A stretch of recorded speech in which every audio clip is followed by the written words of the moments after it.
Hola, ¿qué tal? Revisemos el tema de hipotálamo en su función de la regulación de la sed y la bulimia. Como introducción, para que el hipotálamo mantenga el equilibrio hidrosalino del organismo, este debe de regular y modular a dos variables independientes, las cuales son la osmolaridad y el volumen de líquido extracelular. Vamos a platicar un poco más en detalle de estos conceptos para poder comprender mejor este tema. Y bueno, vamos a hablar de conceptos relacionados. Comencemos con la osmolaridad. ¿Qué es la osmolaridad? Es la concentración de osmoles o solutos o partículas en un litro de solución. Entonces, la osmolaridad nos habla del número de partículas, independientemente si estas partículas influyen o no influyen sobre el movimiento del líquido. Aquí recordemos el concepto de ósmosis. ¿Qué es ósmosis? La ósmosis es el movimiento de agua a través de una membrana semipermeable. Y esto ocurre por diferencia de presión osmótica. Y esto ocurre de donde hay menor presión osmótica a donde hay más presión osmótica. Es decir, del hipotónico al hipertónico, como se puede visualizar en esta imagen. Del hipotónico al hipertónico. Ahora, ¿de qué depende que haya más o menos presión osmótica? Bueno, la presión osmótica es proporcional a la cantidad y número de partículas impermeables a la membrana. Como se puede ver aquí en la imagen, aquí hay partículas de glucosa o azúcar que están representadas de color verde y estas no pueden atravesar la membrana. El hecho que estas partículas no pueden atravesar la membrana hace que puedan generar una mayor presión osmótica. Entonces, las partículas impermeables generan presión osmótica, ¿ok? Y eso va a generar que haya un movimiento de agua, es decir, que haya ósmosis de dónde a dónde. De donde hay menor presión osmótica, vemos aquí, las bolitas azules representan agua, entonces el agua no influye en la cuestión de la ósmosis. Aquí el que determina la presión osmótica son las partículas, ¿ok? Impermeables. El agua simplemente va a moverse según la presión osmótica. Entonces, como podemos visualizar en este lado, no hay partículas, solamente hay agua. Entonces aquí la presión osmótica es muy bajita. En el otro lado hay partículas de glucosa o partículas de azúcar. Estas no atraviesan la membrana y generan presión osmótica. Entonces donde hay menor presión osmótica se le llama hipotónico y donde hay más es hipertónico. Entonces hay movimiento de agua del hipotónico al hipertónico. ¿Ok? Entonces, bueno, ¿cómo vamos a saber dónde hay más presión osmótica? Donde haya más partículas impermeables. ¿Ok? Entonces, recién explico el concepto de ósmosis porque debemos de entender esto para entender el concepto de tonicidad. ¿Qué es tonicidad? La tonicidad es la presión osmótica generada en una solución y este concepto es el que va a determinar si hay ósmosis o no hay ósmosis. Que como lo acabamos de platicar, cuando hay diferencia de presión osmótica, es decir, hay un lado hipertónico y otro hipotónico, hay movimiento de agua y siempre es del hipotónico al hipertónico. Si la presión osmótica fuera igual, por ejemplo, si las partículas verdes, la glucosa, hubiera 3 y 3 en ambos lados de la membrana, pues la presión osmótica sería igual y no habría ósmosis. En eso se le conoce como isotónico. Entonces, cuando es isotónico, no hay movimiento de agua. El líquido extracelular pues hace referencia al volumen de líquido que hay en la región o en el compartimento extracelular, que es el que está fuera de las células. La volemia hace referencia al volumen de sangre, ¿ok?, que circula en los vasos sanguíneos. La presión arterial o tensión arterial, esta es la fuerza neta que moviliza la sangre a través de los vasos sanguíneos y es la presión o es la fuerza que hace que llegue la sangre a los órganos para que estos puedan recibir nutrientes, oxígeno, etc. La presión arterial se compone de dos presiones, esto según el ciclo cardíaco. Está la presión arterial sistólica, que la vamos a ver como paz, y la presión arterial sistólica es la presión arterial más alta alcanzada en un ciclo cardíaco en los vasos sanguíneos, en las arterias específicamente. Entonces, la presión arterial sistólica es la presión que más alta, o es la presión que más alta se alcanza en un ciclo cardíaco en las arterias. Por otra parte, la otra presión arterial que hay es la presión arterial diastólica, la vamos a hablar como PAD, y esta es la presión arterial más baja que se alcanza en un ciclo cardíaco. Entonces, la más alta es la sistólica y la más baja es la diastólica, ambas en las arterias. ¿Okay?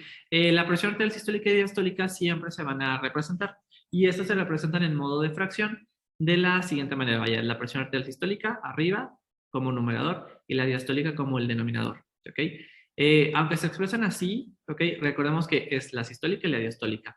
El valor normal de la presión arterial sistólica es de 90 a 120 milímetros de mercurio y la diastólica es de 60-80. Entonces, ¿cómo pudiéramos representar la presión arterial sistólica y diastólica en lo que es una historia clínica o al explorar los signos de un paciente? Pues bueno, sería, por ejemplo, digamos que un paciente tiene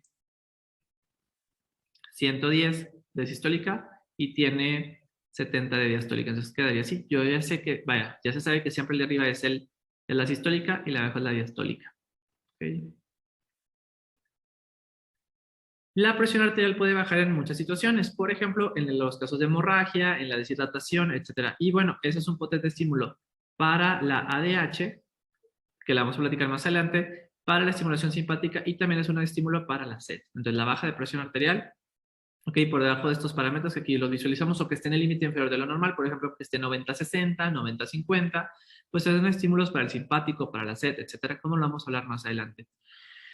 La hormona antidiurética, que eso significa ADH, también se le conoce como arginina vasopresina, que se abrevia AVP, o simplemente se le puede decir vasopresina. Entonces, antidiurética, adiuretina y hormona vasopresina o vasopresina es exactamente lo mismo y podemos encontrar esas abreviaturas en los exámenes y en los libros. Y esta hormona también se trata en este tópico, ya que es importante para la regulación del volumen de líquido extracelular, que eso incluye también la volemia. Ya que recordemos que, bueno, el volumen de sangre, okay, el plasma, pues forma parte del líquido extracelular. El hipotálamo va a regular el volumen el volumen de líquido y la osmolaridad mediante varios mecanismos. El hipotálamo actúa de tres maneras. Puede actuar de forma endocrina, nerviosa y a través del comportamiento.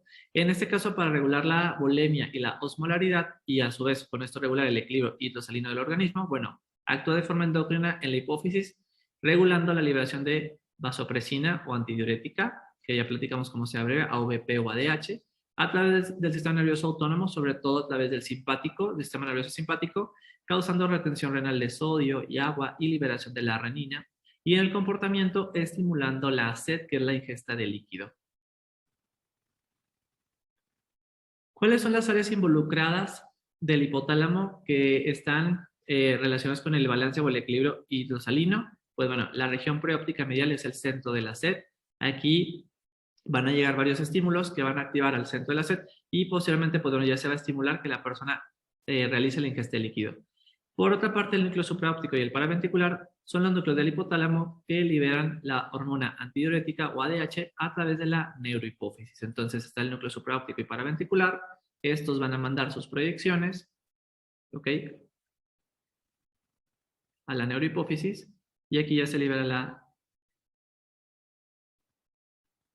hormona antidiurética, ¿ok? Por ejemplo, acá está el núcleo paraventricular, acá está el supraóptico y bueno, estos pueden hacer que, bueno, esos cuando son estimulados van a hacer que se libere la ADH en sus proyecciones llegan hasta la neurohipófisis, como se puede visualizar aquí, y la región preóptica medial, que acá se señala,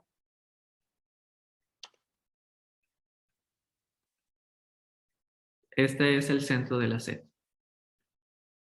que va a estimular a que se realice la ingesta de líquido. Ok, ¿cómo se regula la acetil ADH? Estos los vamos a hablar en conjunto, ya que sus estímulos son prácticamente los mismos, es decir, cuando están presentes esos estímulos, tanto se va a promover el comportamiento de la ingesta de líquido, es decir, se va a estimular la sed y se va a promover la liberación de ADH.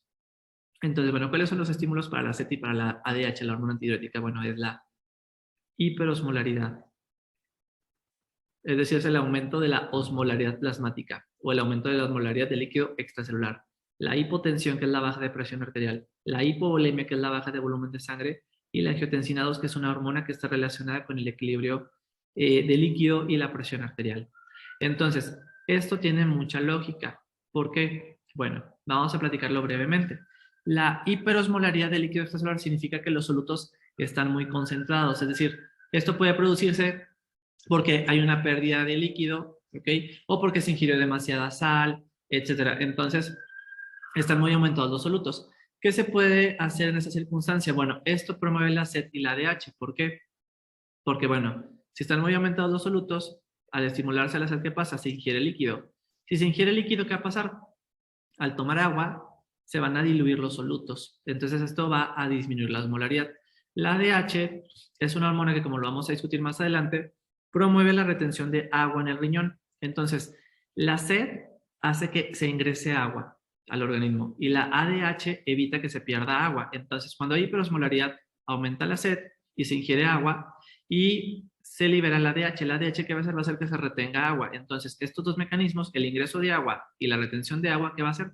Va a diluir al exceso de solutos y eso va a hacer que la osmolaridad se normalice.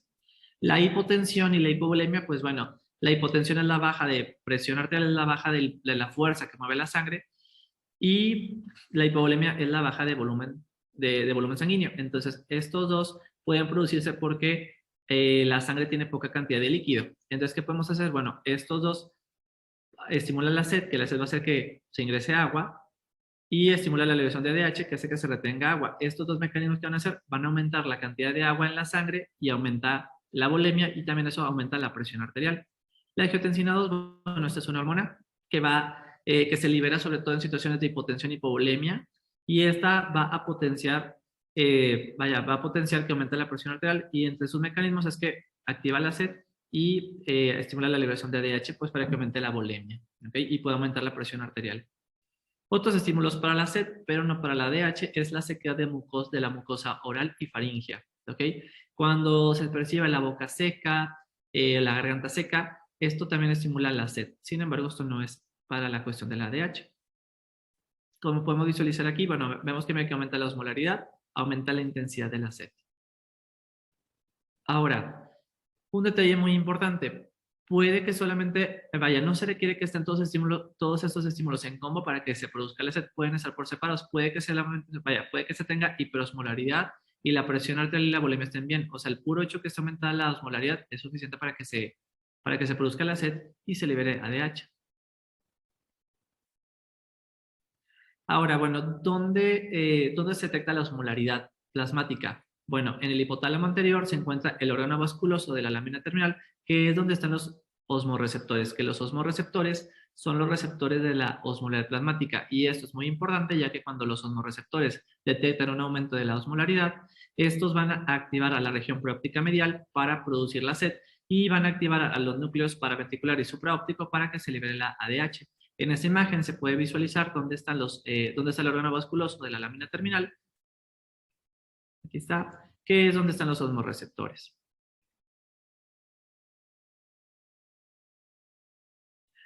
La C tiene un umbral mucho más alto que la vasopresina. Bueno, ¿esto por qué? Aquí podemos visualizar, vemos la vasopresina y vemos que a partir, por ejemplo, aquí a partir de 293, 295 prox de la osmolaridad, pues se produce la C. Bueno, vemos aquí, se va perdiendo líquido y eso va haciendo que se concentren los solutos. Es decir, si se concentran los solutos, va aumentando la osmolaridad. Y vemos que lo primero que pasa cuando hay aumentos sutiles de la osmolaridad es que aumenta la vasopresina, la ADH. ¿Esto para qué? Para que se empiece a retener agua. ¿Ok? Sin embargo, si sigue aumentando más la osmolaridad, llega el punto que ya se llega al umbral de la sed y la persona va a tener el deseo de tomar líquido. Sin embargo, vemos que sigue aumentando la vasopresina, ¿ok? En esta situación. Ok, ¿por qué el umbral de la sed es más alto que el de la vasopresina? Bueno, esto es para que a medida que aumenta la osmolaridad, pues la persona pueda seguir haciendo sus actividades, es decir, no se ve interrumpida su vida para tener que tomar agua, ¿ok? Porque la vasopresina aumenta y empieza a retener líquido y eso va a hacer que la osmolaridad se tarde mucho más en aumentar. Entonces, el hecho que la vasopresina se libere primero, ¿ok? Que la estimulación de la sed, pues bueno, es para que la persona, como les comento, pues pueda hacer su vida o hacer sus actividades sin tener que estarse interrumpiendo en cada momento para tomar líquido.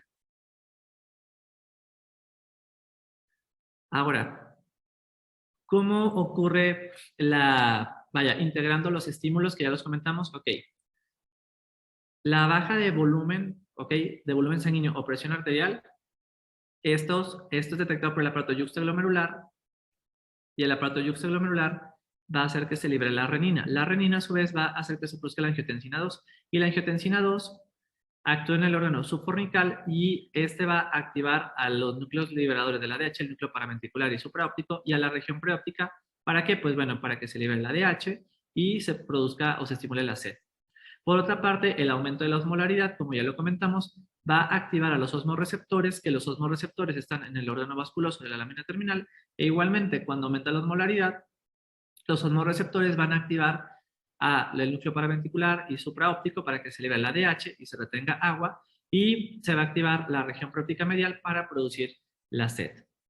Por otra parte, directamente la baja de volumen y la baja de presión arterial es detectada por los receptores de alta y baja presión, que estos están en las aurículas, en las grandes venas, en la carótida, en la aorta también. Y bueno, cuando se detecta que hay una baja de volumen sanguíneo, es decir, una baja de volemia, una baja de presión arterial, es detectada por estos receptores y estos van a mandar sus señales al núcleo del tracto solitario.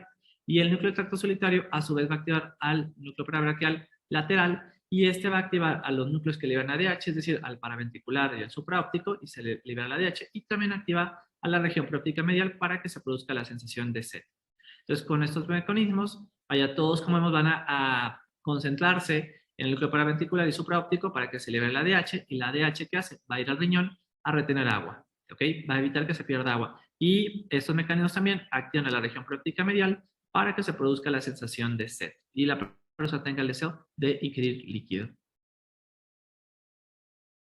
Ahora, vamos a concretar un poco con las acciones del ADH. Bueno, ¿qué es lo que es la hormona antidiurética o vasopresina? Bueno, su efecto más importante es en riñón. ¿Qué es lo que hace el riñón? Bueno, lo que hace el riñón es que va a actuar sobre, sobre la nefrona y va a estimular la retención de agua. ¿Ok? Es decir, aquí recordemos algo. Todo lo que está dentro de la nefrona, si no se sale de la nefrona, se va a perder, se pierde por la orina. Entonces la ADH lo que hace es que va a ir a la nefrona y va a estimular que salga el agua del túbulo. ¿Ok? Sale el agua del túbulo y pasa al intersticio renal. ¿Ok? Entonces con esto causa retención de agua, es decir, hace que el riñón retenga agua, solamente agua. La ADH solo le tiene amor al agua. ¿Ok? Entonces, es agua pura y esto diluye los solutos y va a disminuir la diuresis, ¿ok? ¿Por qué disminuye la diuresis? Porque el principal componente de la orina es agua. Entonces, si la ADH hace que salga el agua de la nefrona, pues la orina que sale de la nefrona, ¿ok? Que ya sale para acá, pues va a tener un menor contenido de agua y se produce menos orina, ¿ok? Ahora, ¿qué tiene como consecuencia el hecho que se retenga más agua? Es decir, agua pura sin solutos. Esto aumenta el volumen de líquido extracelular y va a disminuir la osmolaridad. ¿Por qué baja la osmolaridad? Porque diluye los solutos, ¿ok? El aumento del líquido extracelular aumenta la volemia y esto, acuérdense, la volemia es el volumen de sangre que está dentro de los vasos, o sea, es el plasma, ¿ok? O bueno, parte del plasma, entonces si aumenta el líquido extracelular, aumenta el líquido plasmático y eso aumenta la volemia. Entonces esto aumenta la presión arterial. Si aumenta la volemia, aumenta la presión arterial. Y además, otro efecto que tiene el ADH, que no es tan importante en humanos, a menos que esté muy aumentada el ADH, es que el ADH puede causar vasoconstricción. Al causar vasoconstricción, esto también aumenta la presión arterial, pero como lo comento, este efecto vasoconstrictor en humanos es leve, a menos que la ADH esté muy aumentada. Lo principal en humanos es la retención de agua a nivel renal. Entonces, aquí, viéndolo de una forma global, integrando las cosas, por ejemplo, cuando hay deshidratación y hemorragia, ¿qué pasa? Cuando hay deshidratación y hemorragia, ¿qué pasa? Disminuye el volumen plasmático, es decir, baja la volemia, ¿ok? Baja el volumen sanguíneo, ¿ok? Y también disminuye la presión arterial, ya que si los vasos tienen menos volemia, o sea, tienen menos relleno, pues van a tener menos fuerza para mover su contenido. Entonces, la deshidratación y la hemorragia baja la volemia, baja la presión arterial. Y además, en la deshidratación, que aquí la deshidratación es una pérdida pura de agua, ¿qué va a pasar? Aquí también aumenta la osmolaridad.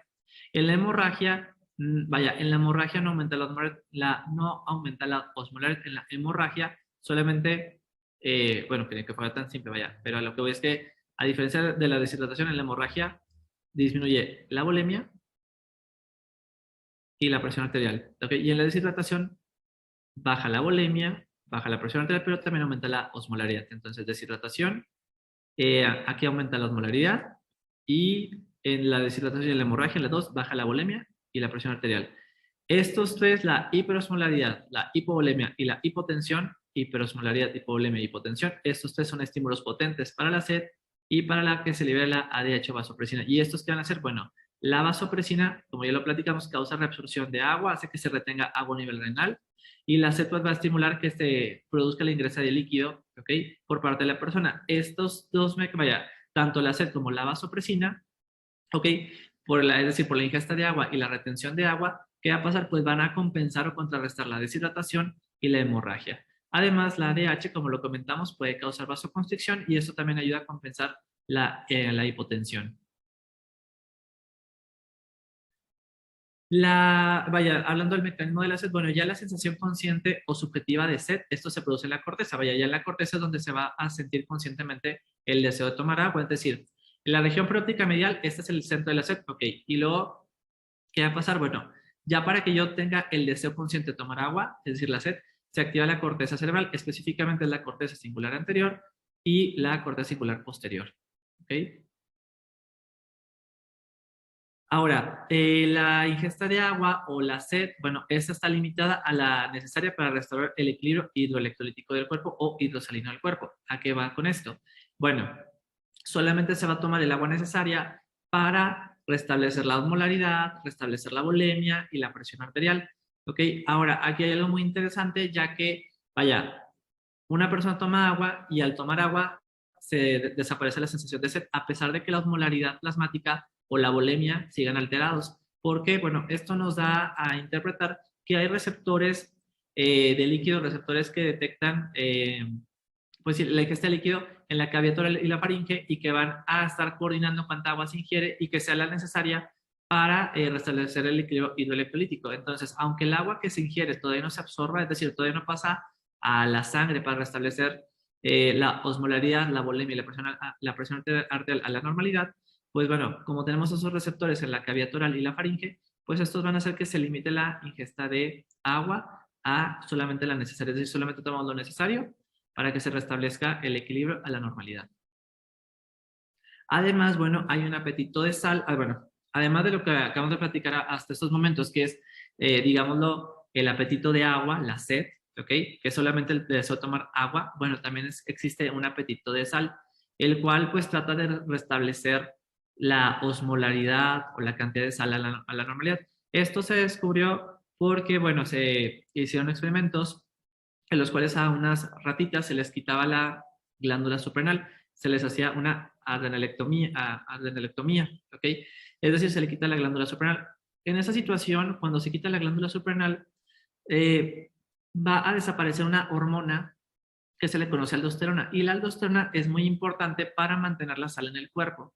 Entonces, cuando se quita la glándula suprarrenal, es decir, en una ratita adrenalectomizada, ¿qué va a pasar? Pues no hay aldosterona y esa ratita pierde mucha sal. Entonces, ¿qué va a pasar? Aunque esta ratita se pueda hidratar con agua normal, lo que hicieron en ese experimento fue que ponen agua destilada, que es el agua pura, y agua con cloruro de sodio al 1%, es decir, agua salada. Y lo que se observó es que la ratita normal tomaba el agua destilada, pero la ratita que tenía la pérdida de sodio, porque pues no tenía aldosterona, no tenía glándula suprarrenal, esta ratita prefería tomar agua salada. Entonces, esto dio a pensar que hay, además de la sed como tal, hay un apetito de sal. Y esto igualmente sucede en seres humanos que no tienen aldosterona. Por ejemplo, en la enfermedad de Addison. En la enfermedad de Addison es una enfermedad en la que no hay aldosterona y hay una gran pérdida de sal. Y esas personas tienen un gusto exagerado por la sal, al grado que igualmente pueden tomar un vaso con agua y vertirle el salero, etcétera, y les sabe bien. Entonces, ¿por qué pasa esto? Porque esas personas están compensando su deficiencia de sal. Hay un apetito de sal. Ahora, ¿cuál es el mecanismo para este apetito de sal? Pues bueno, este puede activarse por la baja de volumen, ¿ok? La baja de volumen sanguíneo, por la angiotensina 2, la aldosterona y la hiponatremia, la baja de sodio. Entonces vamos a platicar estos mecanismos, pero bueno, en general, ¿cuáles son los mecanismos que activan el apetito de sal? Es decir, hace que la persona conscientemente quiera consumir más sal. La hiponatremia, la baja de sodio, la angiotensina 2, la aldosterona y la baja de volumen sanguíneo, la hipovolemia. Entonces, bueno, la hipovolemia, ¿ok? Esta directamente, vaya, el volumen directamente es detectado por receptores de volumen que están en las aurículas y en las grandes venas. Entonces, cuando hay hipovolemia, esta es detectada por los receptores de volumen y estos van a activar o van a mandar señales al núcleo del tracto solitario. ¿Ok? La hipovolemia y la hipotensión, etcétera, estos hacen que se libere la renina por el aparato yuxtaglomerular. La renina a su vez hace que se produzca la angiotensina 2. La angiotensina 2 a su vez hace que se libere aldosterona por la glándula suprarrenal. La aldosterona puede actuar en el núcleo del tracto solitario, ¿ok?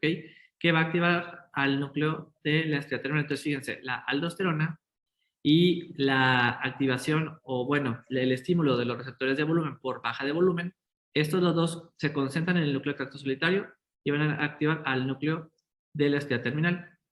La angiotensina 2 puede actuar en el núcleo subfornical y además el órgano subfornical, bueno, el órgano subfornical es donde actúa la angiotensina 2 y también aquí actúa o se detecta la hiponatremia. Entonces, la hiponatremia y la angiotensina 2 son detectados por el órgano subfornical y este igualmente va a mandar señales al núcleo de la estriada terminal. Este núcleo tiene que ver con el comportamiento de recompensa, las cuestiones de placer, entonces va a estimular que se tenga un gusto exagerado por la sal y se manda señales al hipotálamo lateral, que es el centro del hambre, para que se busque ya conscientemente la cuestión de sal. ¿Ok? Y esto va a activar el apetito de sal. Entonces, versión resumida, ¿qué es lo que va a hacer que se tenga un gusto exagerado por la sal o se tenga apetito de sal? La hiponatremia, que es bastante sencillo, vaya, pues si tienes poquita sal en el cuerpo, pues obviamente vas a buscar tener sal, o sea, la hiponatremia, la angiotensina 2, la aldosterona y la hipovolemia, ¿ok? Cada uno puede actuar en diferentes regiones, ya lo vimos aquí, la aldosterona, la hipovolemia, van a activar el núcleo del tracto solitario, la angiotensina 2, la hiponatremia, al órgano subfornical, pero al final del día todo va a coordinar o va a terminar en el núcleo de la estriada terminal, que núcleo de la estriada terminal, que este es un núcleo que se relaciona con la cuestión de el placer, la recompensa, y este va a dar señales al hipotálamo lateral para que conscientemente se tenga una hambre de sal. ¿Okay? Con esto terminamos el tema. Espero esto haya sido de tu agrado y sirva bastante para tu estudio. Te deseo el mayor de los éxitos.